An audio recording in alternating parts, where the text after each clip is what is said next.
Okay, students, today we are going to discuss about cut form of the verb part 2.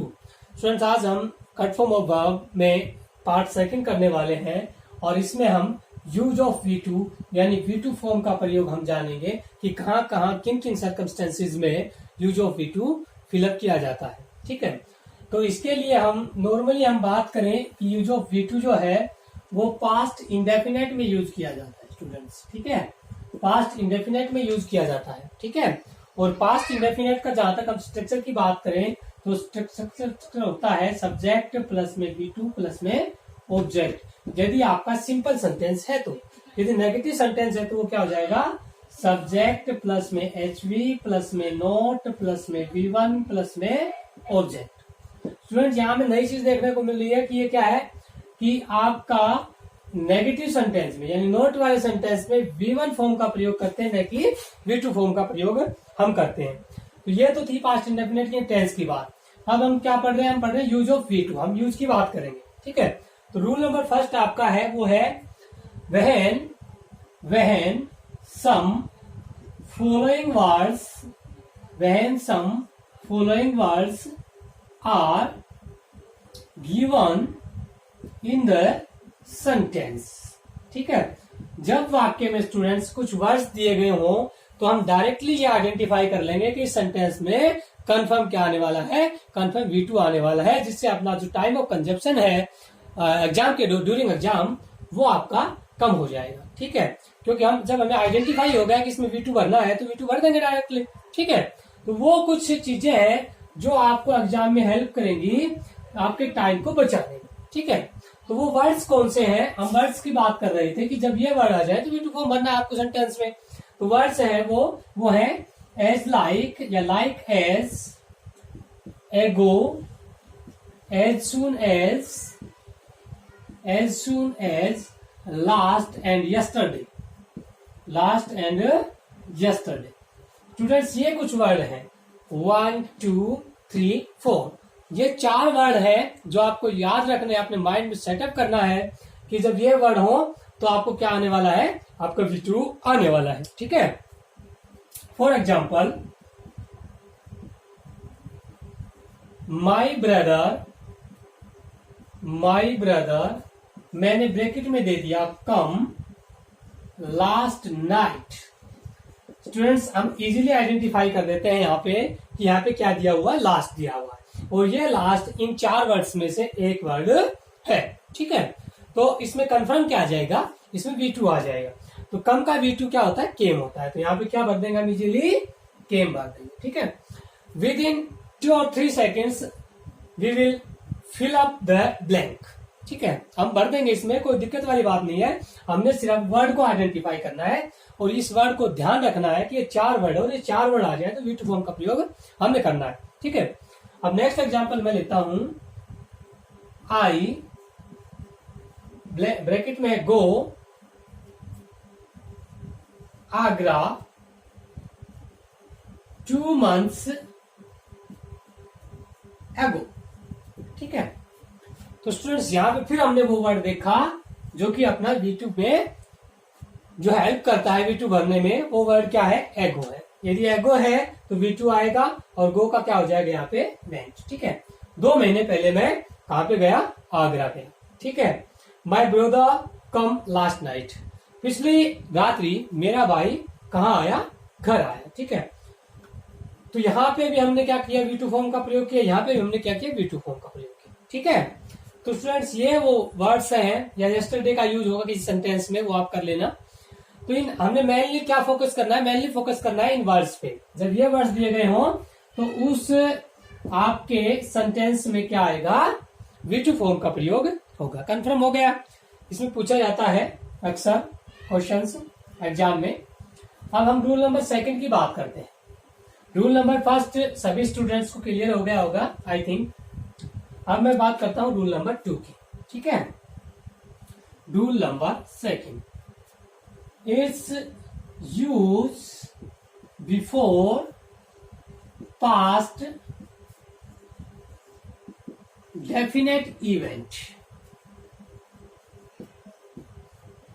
इस rule में students बताया क्या गया है, स्टूडेंट इस रूल में बताया गया है कि आपकी कोई भूतकाल की यानी पीछे कोई घटना घट गई और उसकी निश्चित तारीख दे रखी कि इस तारीख को या इस वर्ष को इस व्यक्ति के साथ ये हुआ, तो हमारे पास क्या है, एग्जैक्ट डेटा है, ठीक है, कि उस तारीख को या फला तारीख को या फला वर्ष को ये चीज हुई है। तो वो क्या हो गई, अपने पास में एक डेफिनेट क्राइटेरिया आ गया, एक डेफिनेट अपने पास में क्या आ गई, इवेंट आ गई। उस चीज को बताने के लिए भी हम V2 फॉर्म का प्रयोग स्टूडेंट्स करते हैं। फॉर एग्जाम्पल जैसे मैंने दे दिया इंदिरा ब्रैकेट में दे दिया डाई इन 1984, ठीक है। इंदिरा गांधी की जो मृत्यु है वो 1984 को हुई, तो अपने पास में एक एग्जैक्ट, एक निश्चित, एक डेफिनेट इवेंट ये है, एक डेफिनेट डेटा अपने पास में है, तो इसमें क्या आ जाएगा, पास्ट इंडेफिनेट यानी कि second form of the verb आ जाएगा। तो यहाँ पे क्या हो गया, डाइड आ जाएगा, ठीक है। नेक्स्ट एग्जाम्पल इंडिया ब्रैकेट में हमने दे दिया गेट इंडिपेंडेंस इन 1947। स्टूडेंट्स फिर से अपने पास में एग्जैक्ट डाटा आ गया है, तो यहां पर भी क्या आ जाएगा, second form of the verb आ जाएगा, ठीक है। क्लियर हो गया आपको, ठीक है। जब कोई निश्चित वर्ष दिया गया है, ठीक है, निश्चित इवेंट दिया गया है, तो उसमें V2 फॉर्म का प्रयोग आपने करना है, ठीक है। क्लियर हो गया। अब हम बात करते हैं रूल नंबर 3 की, ठीक है। रूल नंबर 3 स्टूडेंट्स आपके पास में क्या है, रूल नंबर 3 है टू एक्सप्लेन हिस्टोरिकल इवेंट, ठीक है। वहां तक तो क्या था, एक निश्चित घटना थी, और यहां पर क्या है, एक ऐतिहासिक घटना है, ठीक है। वहां पे हमें वर्ष दिया गया था या ईयर दिया गया था या डेट दिया गया था, ये सारी चीजें दे रखी थी, लेकिन मैं कह दूं कि हिस्टोरिकल इवेंट दे रखा है तो क्या करेंगे, तो भी पास्ट इंडेफिनिट का प्रयोग करेंगे, V2 का प्रयोग करेंगे, क्योंकि आवर पास्ट इज हिस्ट्री, ठीक है। जो आपकी चीज बीत गई और वो चीज फेमस हुई पीछे, वो क्या बन गई, इतिहास बन गया। अंग्रेजों ने भारत पर राज किया, अंग्रेजों ने ये किया, महात्मा गांधी ने लड़ाई लड़ी, ठीक है, और अशोक ने पूरे भारत पर राज किया, इस तरह की चीजें, ठीक है। इंडिया कारगिल युद्ध में विजयी हुआ, ये सारी चीजें क्या है, ऐतिहासिक बन गई, जो प्रसिद्ध हो गई पास्ट में, ठीक है। भूतकाल में जो चीज प्रसिद्ध हुई वो सारी क्या हो गई, हिस्ट्री बन गई, ठीक है। और पास्ट इज हिस्ट्री ऑल्सो, ठीक है। तो यहां पर हम क्या करेंगे, फॉर एग्जाम्पल देखिए अशोक का ब्रैकेट में रूल दिया गया था वर्ब के रूप में ओवर द इंडिया, ठीक है, ये है। तो यहां पर क्या हो गया कि अशोक ने पूरे भारत पर राज किया, और विशेष तौर से स्टूडेंट्स मैं आपसे बता रहा हूं कि जितने भी राजा महाराजा की जो घटनाएं हैं और जो प्रसिद्ध हुई हैं वो हिस्टोरिकल इवेंट है, उनमें डेफिनेटली आपका V2 आएगा, ठीक है। तो यहाँ पे क्या हो जाएगा, रूल्ड आ जाएगा, ठीक है, क्या आ जाएगा, रूल्ड आ जाएगा, ठीक है। और इसी प्रकार से हम और सेंटेंसेस एग्जाम्पल वगैरह लें तो इसमें हो जाएगा Babar found Mughal empire, Babar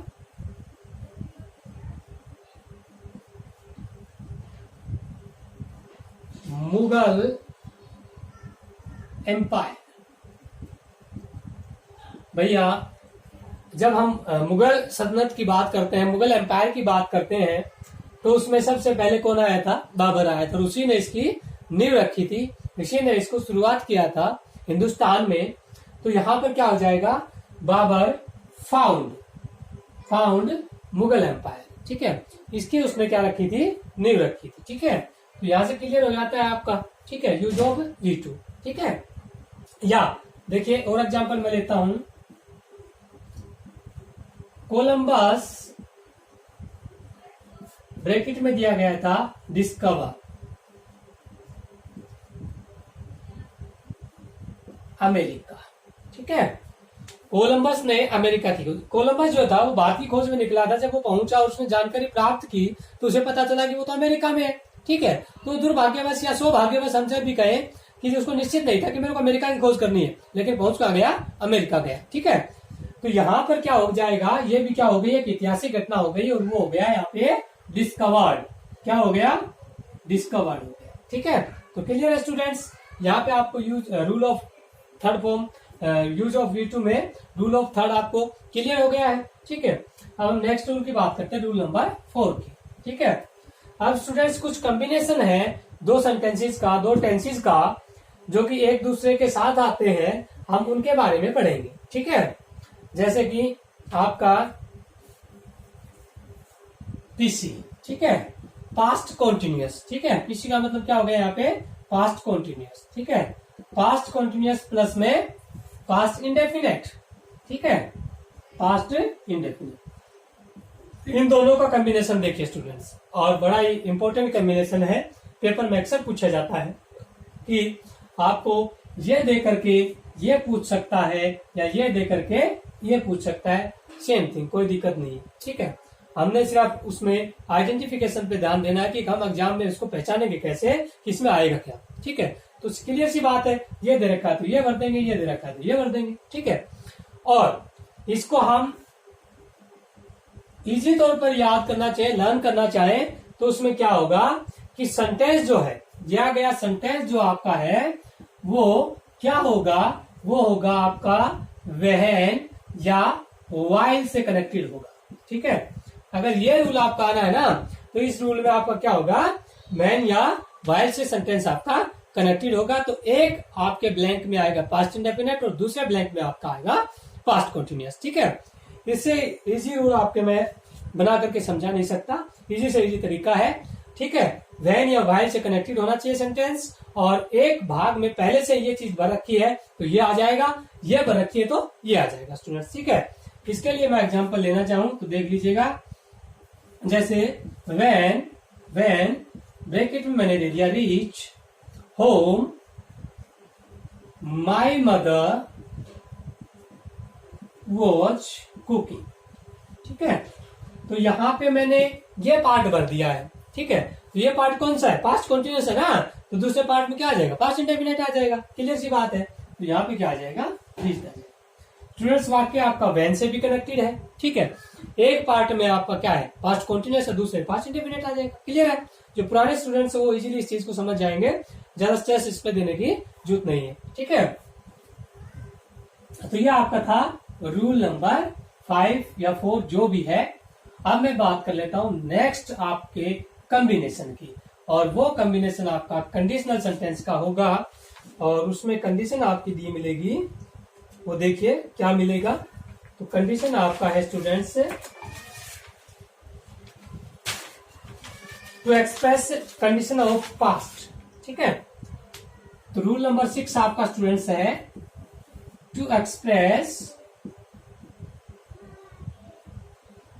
condition of past. ठीक है, स्टूडेंट्स, जब आपके सेंटेंस में पास्ट की कोई कंडीशन दी गई है तो उसमें आपका पास्ट इंडेफिनिट सेंटेंस आएगा। एग्जाम्पल के तौर पर आप समझ लीजिएगा कि एग्जाम्पल में दिया गया क्या है, ही वुड, सॉरी मैं भर देता हूं इसको आपका directly, he would pass if, ये आपका भर दिया मैंने example, pass the exam he would pass the exam if he worked hard, if he worked hard। देखिए एग्जाम्पल से सब कुछ आपका क्लियर हो गया है। यहाँ पे देखिए मैं बात बता रहा हूं, ये जो यहाँ पर वुड दिया गया है, आपका जो वुड दिया गया है वो पास्ट फॉर्म है ऑफ विल। ठीक है, विल का पास्ट क्या हो जाएगा, विल का पास्ट हो जाएगा वुड। ठीक है, तो यहाँ पे पास्ट का मॉडल है ना, तो कन्फर्म आगे के एग्जाम्पल में, आगे के ब्लैंक में पास्ट की ही क्या आएगी, वर्ब आएगी। क्लियर हो गया, पास्ट का है तो पास्ट की आ जाएगी, और यहाँ पे प्रेजेंट का है, विल या सेल में से है तो प्रेजेंट या फ्यूचर में से आएगा। क्लियर है, तो यहाँ पे पास्ट का ये जो आपका हेल्पिंग वर्ब था, तो पास्ट की क्या आएगी, वर्ब आएगी। तो यहाँ पे पास्ट इंडेफिनिट का मैंने प्रयोग स्टूडेंट कर दिया है। रूल अपना यह था to express condition of past, भूतकाल की कोई शर्त थी और ये भूतकाल की शर्त है, और यहाँ पे मैंने V2 फॉर्म का प्रयोग कर दिया है। ठीक है, अब नेक्स्ट आपका जो लास्ट रूल जो बनता है V2 फॉर्म में, वो देखिए स्टूडेंट क्या बनता है, रूल नंबर 7। ठीक है, रूल नंबर 7। ठीक है, रूल नंबर 7 में हम पढ़ेंगे, टोटल आपके रूल जो होंगे इसमें 8 होंगे, जो 7 रूल होगा वो क्या है, फिर कॉम्बिनेशन के ऊपर है, combination of past indefinite and past perfect.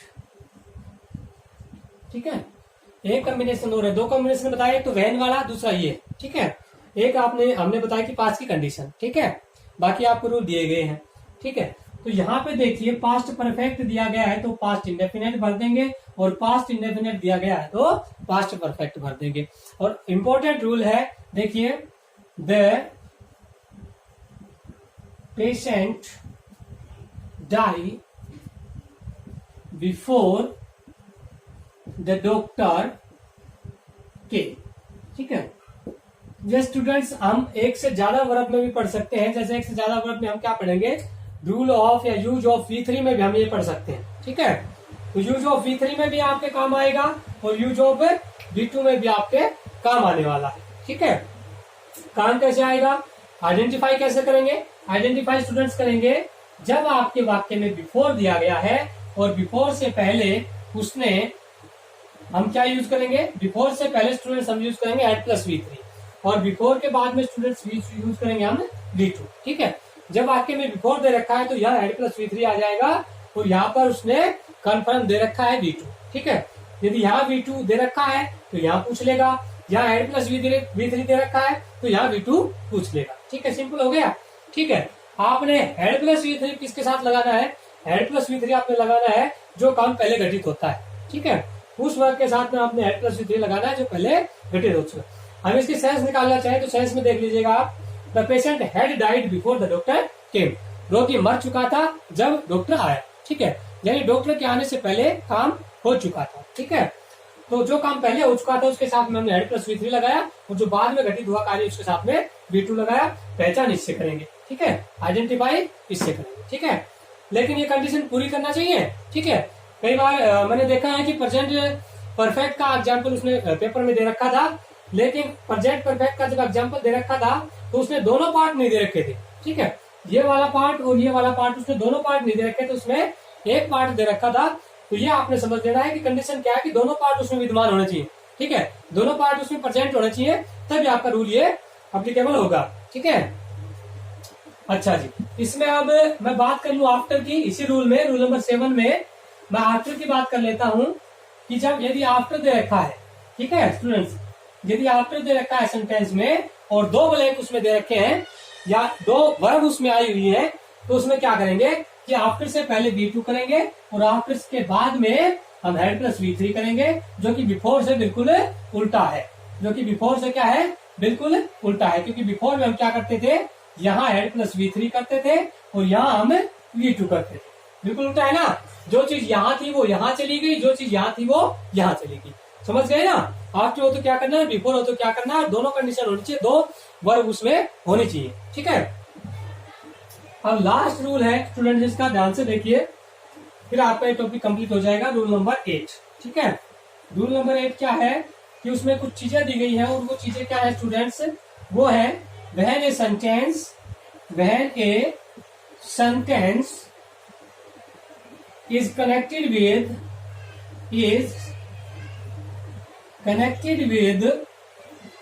कुछ वर्ड्स दिए गए हैं कि जब आपका सेंटेंस कुछ वर्ड्स के साथ में जुड़ा हुआ हो तो उसमें क्या आएगा, और वो वर्ड कौन कौन से हैं वो चीज आपको देखनी है। तो वो वर्ड है नाइदर एंड बट, और क्या है, बट के बाद में है बिकॉज,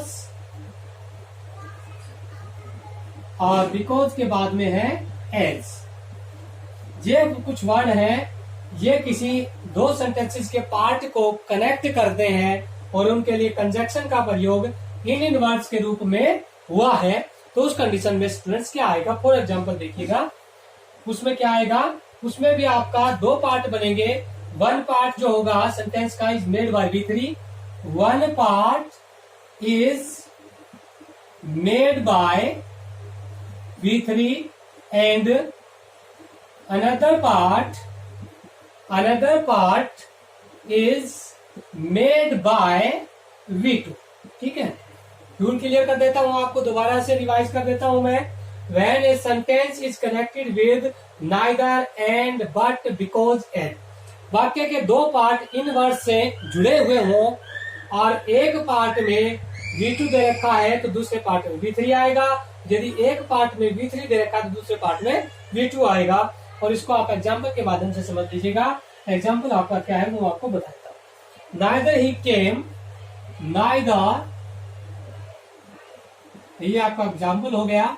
नाइदर ही ब्रैकेट में था कम, ठीक है, ना ही तो वो आपका आया, ठीक है, यहाँ तो V2 आ जाएगा, कोई बात नहीं। Nor sent any message, nor sent any message, ठीक है, ना ही तो वो आया और ना ही कोई संदेशा उसने भेजा, ठीक है।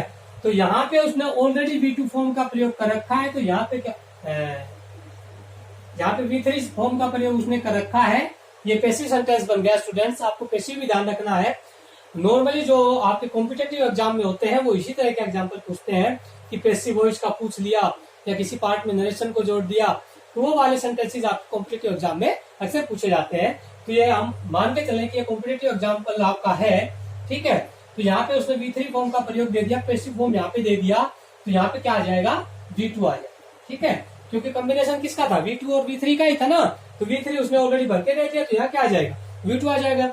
तो स्टूडेंट्स यहाँ पे मैंने ईच एंड एवरी जो रूल थे इसके आपके टॉपिक के V2 के वो मैंने करवा दिए हैं। आशा करता हूँ आपको समझ में आ गया होगा। Thank you, have a nice day.